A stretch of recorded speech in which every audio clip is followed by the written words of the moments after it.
Baliktanaw sa haiku sa Pilipinas ni Alan A. Ortiz. Hindi maipagkakaila na nasa dugo ng mga Pilipino ang pagiging isang makata.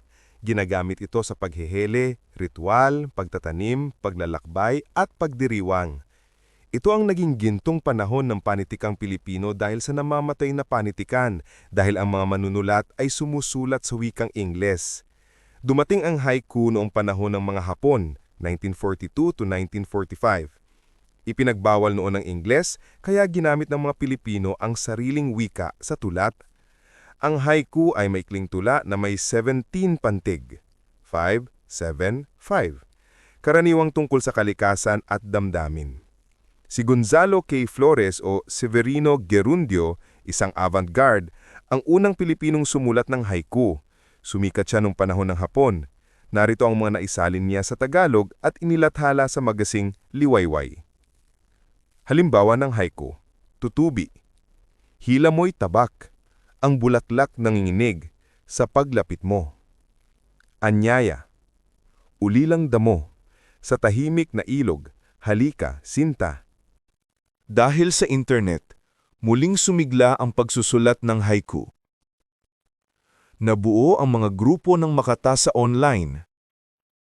Naitatag noong Oktubre 4, 2004 ni Robert Wilson, isang Amerikanong makata ng haiku na naninirahan sa Pilipinas. Siya ang co-owner at co-publisher at co-editor-in-chief ng Simply Haiku.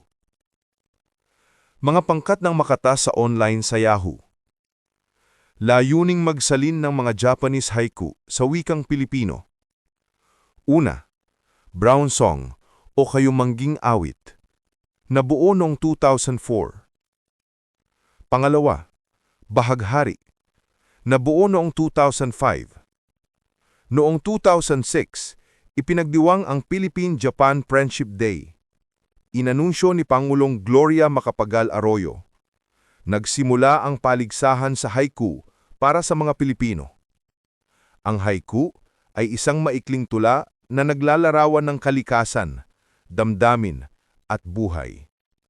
Bahagi ito ng ating kultura at sining bilang mga Pilipino.